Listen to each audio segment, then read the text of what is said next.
안녕하십니까? 안녕하십니까. 너무 오랜만에 이렇게 스튜디오에 온 것 같습니다. 사실은, 여러 분들께서 말씀들 많이 해주셔가지고, 이번에 저희 편집국장님하고 저하고 이렇게 한번 자리에 한번 앉아봤습니다. 네, 리버티 코리아 포스트의 나지훈 기자, 예. 윤수환 안녕하세요. 예, 맞습니다. 인사부터 드려야 되겠습니다. 예, 저 리버티 코리아 포스트 나지훈 기자입니다. 네, 임수환입니다. 예. 처음 하다 보니까 어색합니다. 사실은 어떠한 격식을 버리고, 그냥 우리 좋은 커피숍에서 그냥 좋은 만남 얘기하듯이 이렇게 얘기를 한번 해보자. 그런 프로그램을 만들어 봤습니다.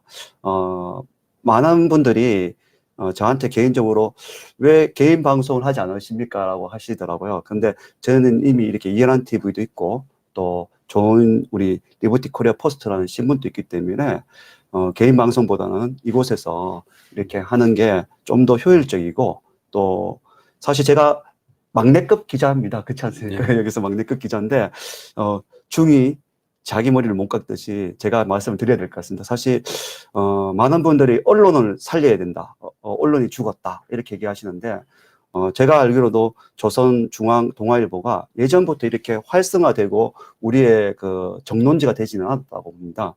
이제 현실에 맞춰서 또 시대에 맞춰서 이 인터넷 신문들이 발달하고 성장을 해야 되는 상황입니다.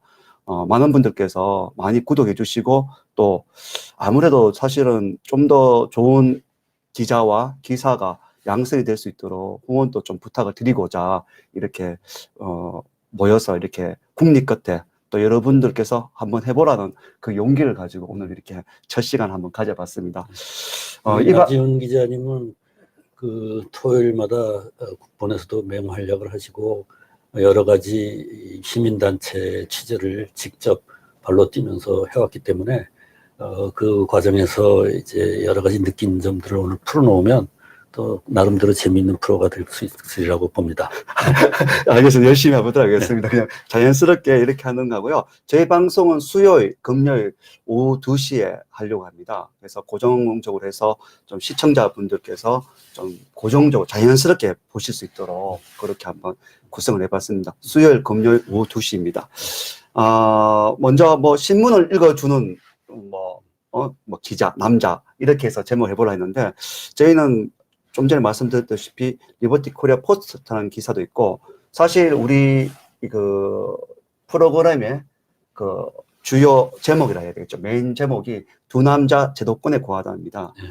이 부분이 사실은 어떻게 보면 좀 딱딱할 수는 있을 수 있지만, 우리 임수환 국장님께서 전공과 또 그동안의 경력을 발휘하셔가지고 지금 저들이 얘기를 하지만 저들이 얘기하는 그들의 이면적인 부분, 또 우리가 잘 모르는, 그러니까 숨겨져 있는 히든을 우리가 찾아서 이거는 이 얘기야, 이거는 이렇게 가는 거야 하는 것을 한번 우리가 같이 얘기를 나눠보도록 하겠습니다. 첫 번째는 우리 그러면 리버티 코리아 포스트 신문을 한번 소개해 보겠습니다. 이번 주에 가장 눈에 갔던 기사 중에 하나가, 첫 번째 기사가 바로 우리 신문사에 좋은 칼럼을 써주고 계신 성창경 KBS 공영노동조합 위원장께서 써주시는 칼럼인데요. KBS의 이상한 보도, 윤석열, 윤지호 그리고 김재동 이야기를 한번 먼저 해보려고 합니다. 국장님, 윤석열 지검장이 고검장도 아니고 지검장인데 기수가 있을 거 아닙니까? 기수를 누르고 이렇게 이렇게 검찰총장이 간다. 됐습니까? 이게 이때까지 역대 이런 일이 있었습니까? 뭐 이 사람들은 원래 있던 일을 다 파괴하는 걸 자기네 본업이라고 생각하는 사람들이니까 또 뭔가를 파괴하고 있는 거죠. 검찰의 제도라는 것을 뭐 상당히 많이 파괴하고 혼란을 야기시키는 그런 정권 아니에요? 상명하복이라고 하지만 검찰 조직 내에도 분명히 그 기수별들이 있을 거고, 또 그 사이에 또 진급해야 될 사람들도 있을 거 아닙니까? 그냥 조용히 그냥 넘어갈까요? 아니면 반발을 하시려고 봅니까? 어떻습니까? 글쎄, 뭐 반발이 있겠지만 이 정부는 아마 개의치 않을 거예요. 그냥 밀어붙여 버린다. 야, 참 독재, 이런 독재 없지 않습니까? 그렇죠. 말하자면 어떤 제도 안에서 나름대로 어떤 정책이 시행될 때는 그 안에서 내부자들 간에 대화, 소통, 설득 이런 과정이 있는 것이 원래 민주주의의 제도의 운영인데 지금 이 정부 사람들은 그런 거를 아랑곳하지 않고 거기에 대해서 이의를 다는 사람은 무조건 그 적폐 세력의 동조자로 취급하는 그런 분위기 아니에요?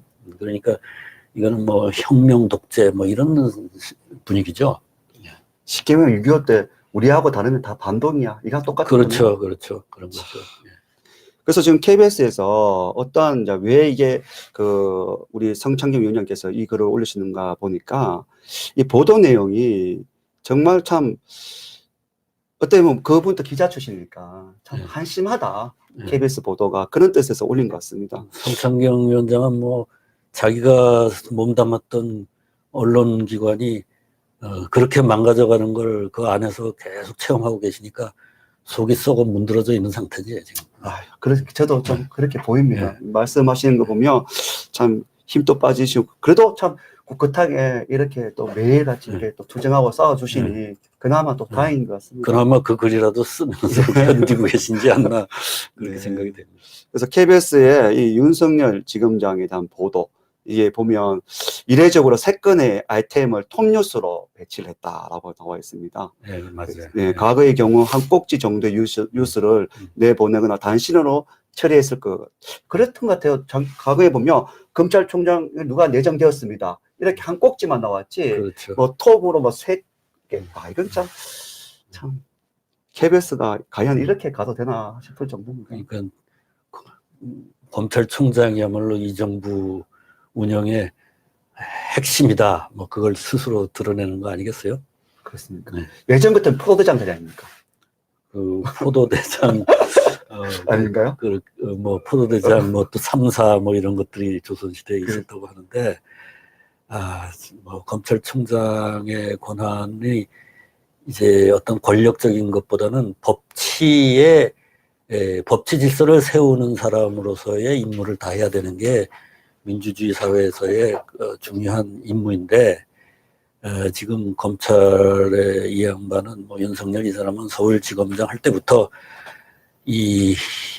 그 정적을 무찌르는 제일 앞장선 그런 사람으로서 역할을 해왔고 그런 이미지를 가지고 그대로 이제 검찰총장이 되는 것이니까 이것은 뭐 민주주의 사회의 법치 질서를 세우는 사람이기보다는 권력의 화신으로 지금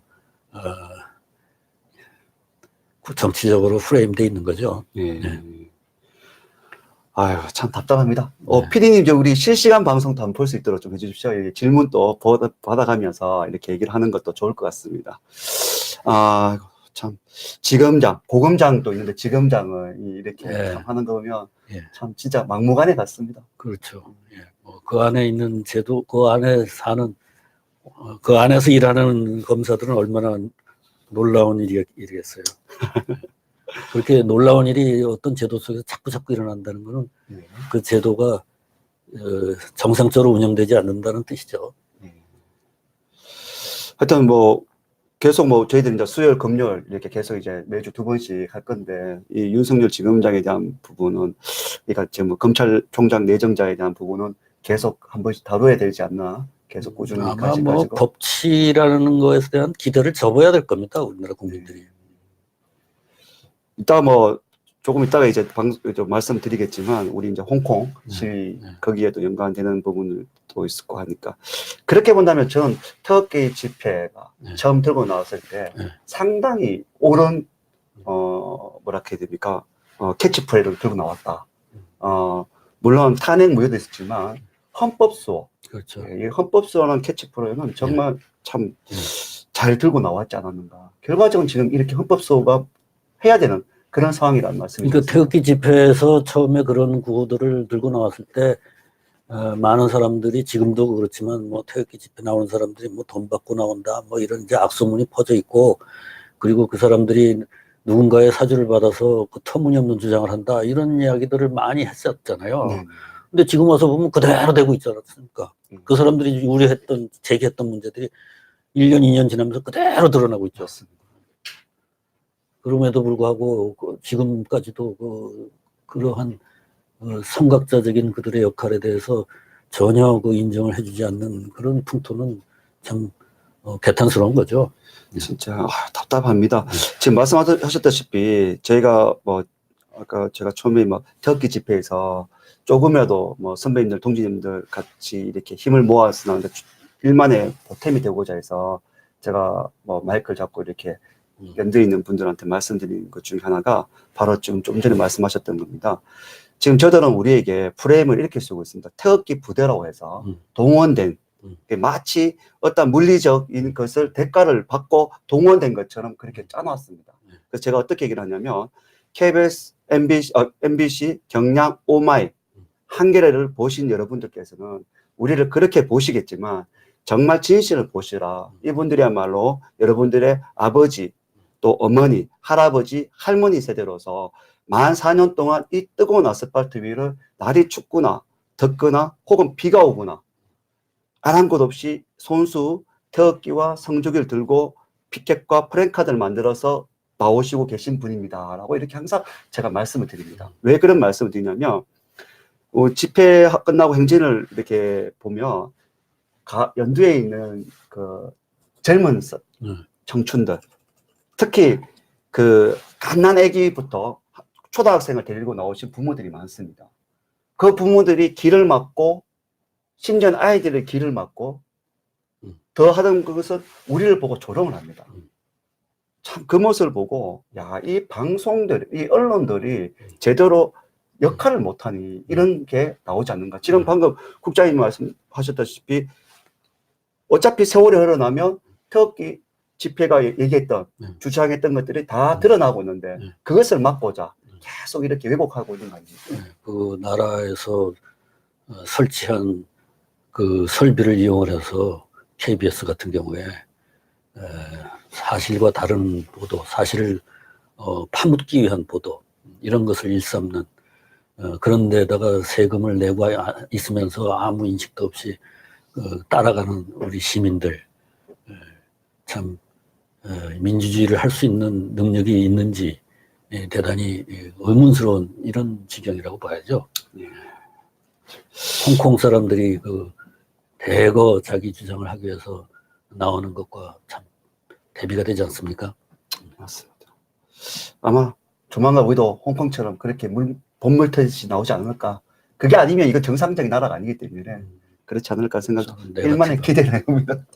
글쎄, 이미 한국 사람들은 물질적인 향락에 터져 있는 것 같아요. 그렇습니다. 우리 국장님께서 너무 비관적으로 얘기하시는데 우리 시청자 여러분께서 좀 힘이 될 수 있는 그런. 그러니까 지금 현재 우리가 굉장한 부를 누리고 있는데 그 부를 가져오게 만든 어떤 그 선조들의 노력이라는 게 있다 이거예요. 네.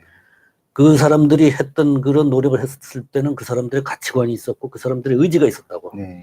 근데 그거는 깡그리 지금 무시하고 지금 있는 돈, 물질적인 부만 가지고 지금 사람들은 네가 더 많이 가졌네, 내가 더 많이 가졌네 이것만 따지고 있다고. 맞습니다. 아이고, 뭐 윤지호 사건은 그냥 넘어가도록 하겠습니다. 이건 너무 뭐 입에 또 거론하기 쉽고, 이건 뭐 지금 KBS 또 그 성창경 위원장께서 말씀 참 잘하셨더라고요. 이 글 내용이 보면 이 민주당 안민석 의원 등 윤 씨를 후원한 8명의 의원들이나 또 KBS 등 방송사들은 과연 자발적으로 그랬을지 그 배우가 궁금하다.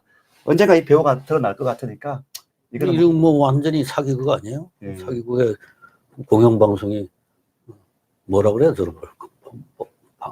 공모라 그래요? 뭐 공모. 방조죄라 그래야 돼? 방조범이라 그래야 돼? 예. 그렇습니다. 그리고 요 김재동. 참 답답합니다. 얼마나 뛰어난 능력을 가지고 있는지 모르겠지만 참 그 마이크 한 번 잡고 이렇게 고액 강연료를 받는다는 게 스스로 부끄럽지 않는가? 과연 그 정도에 받을 수 있는 능력이 되는가? 이게 본인한테 한번 묻고 싶고요. 그리고 또 놀라운 거는 이들을 보고 있으면 참 놀랍습니다. 왜냐하면 이들은 서로 잘 챙겨주고 잘 끌어주고 하여튼 뭐 돈 되는 건 다 밀어주는 것 같습니다. 지금 그게 문제인 거죠. 각 섹터별로 자기네 그룹의 이익을 위해서 똘똘 뭉치잖아요. 예. 그렇게 해서 특히 이제 방송이라든가 검찰이라든가 이런 힘을 갖고 있는 그 기관에 종사하는 사람들이 자기네 그룹의 이익을 위해서 그렇게 똘똘 뭉친다는 거는 전체 사회로 볼 때는 자원의 배분이 왜곡된다는 거고 분배 정의가 파괴된다는 거잖아요. 예. 그러면 그 어떤 희망과 재능을 가지고 꿈을 꾸고 있는 젊은이들이 들어갈 자리를 이 사람들이 다 막고 차지하고 있는 거 아니에요? 야, 정말 중요한 말씀 하셨어요. 예. 꿈을 막아버려. 그런 거 아니에요. 예. 예. 그러니까 젊은 사람들은 점점 이런 사회에 나가면 아, 사회는 현실이 이렇구나라는 걸 이제 깨닫게 되고 점점 자기네들도 그 게임을 해야 된다고 생각하고 이렇게 될 거 아니에요. 예. 그 타락의 끝은 뭐, 끝갈 데 없는 거지. 방송 출연도 만만치가 않더라고요, 보니까. 아, 과연 참, 이 김재동이라는 이 인물이 우리 사회에 과연 얼마나, 저는 솔직히 말씀드리면, 여기 주위에 있는 그 개그맨들, 정말 공채 시험을 받고 이 개그맨들이 허탈한가 또 느낄 것 같아요. 그러니까 그 고액을 준다는 것도 그 자체도 문제지만 그 고액이 그렇게 마음대로 왔다 갔다 하는, 그러니까 어떤 물질적인 부가 어떤 사회 정의와 관계없이 멋대로 왔다 갔다 한다는 것 자체가 그 질서가 무너지는 건 소리 아니에요, 그게. 예? 아, 질서가 뭐. 예, 질서 무너지는 거죠, 저게. 예. 저렇게 질서를 무너뜨려 놓고 무슨 놈의 경제 성장을 바라볼 수 있냐고. 저 우리 국장님 뵐 때문에 놀라운 게 뭐냐면, 우리 국장님께서 한 말씀 한 번씩 딱 던지는데 너무 핵심적인 말씀을 잘 던져주셔서. 아니, 이거 제가 경제 소리가 성장을 너무 하려면 이 생산 현장에서 사람들이 협력을 해야 경제 성장이 할 수 있는데 네. 서로 이제 상대편 거를 뺏어올 생각만 하고 있고 네. 그리고 서로 경쟁하고 싸움질만 하면은 협력이 안 일어날 거 아니에요. 네, 협력이 안 맞습니다. 일어나면 생산성 향상이 안 되고 네. 그렇게 되면은 기업의 경쟁력이 없어지고 그렇게 되면 점점 짭이 없어지고 실업자가 늘어나는 건 뻔한 거죠. 그러니까 맞습니다. 정부에서 아무리 돈을 풀어도 국민들을 단합하게 시켜주지 않고 자꾸 분열을 시킨다면 경쟁성이 안 되는 거죠. 지금 저희가 그러니까 저기 김재동도 마찬가지예요. 저렇게 해서 다른 사람들의 사기를 다 꺾어놓고 다 원망만 하게 만들고 그다음에 아 나도 저런 기회를 좀 잡을 수 있지 않겠나 이런 이제 도박장에 가는 사람의 그런 마인드로 나와서 젊은이들이 돌아다니면 어떻게 이 사회가 국제적인 경쟁력을 갖겠냐고. jet박을 터뜨리듯이 그런 식으로 그렇죠. 생각한다는 말씀이시죠. 그 윤주호가 그런 거 아니에요 지금? 윤주호가. 맞습니다. 젊은 애 아니야. 예, 맞습니다. 아이고, 우리 진짜 참 우리 편하게 얘기를 하고 있는데 우리 어떻게 보면 신문을 읽어주는 게 아니고 신문의 논평을 너무나 잘해주셔서 오히려 더 시청자분들한테도 도움이 될 것 같아요. 그러니까 신문에 저희들이 이제 글을 쓸 때는 쓰면서 이런 생각을 하면서 쓰는 건데 근데 이제 우리가 인력도 뭐 제한돼 있고 그러다 보니까 자기의 그 글을 뭐 깊이 있게 오래 생각해서 쓸 시간도 없고 그러다 보니까 이제 그냥 써서 막 계속 넘기는데 오늘 같은 시간이 이렇게 주어지니까 이제 그게 막 생각이 나네요. 예. 쓰면서. 좋습니다. 예, 사실은 말씀대로 저희들이 기사를 쓸 때 가장 객관적이고 사실적으로 쓰려고 노력도 하고 또 사실은 저들처럼 엉터리는 쓰지 않으려고 하고 있습니다. 그렇죠. 그렇게는 안 쓰고 하고 있는데 쓰다 보면 뭐 사실 또 이게 또 100% 잡이 아니다 보니까 여러 가지 또 일들 때문에 좀 집중을 못하는 부분은 우리 국장님한테 늘 미안합니다. 항상 국장님께서 또 바로 잡아주시고 하셔서 너무 감사합니다.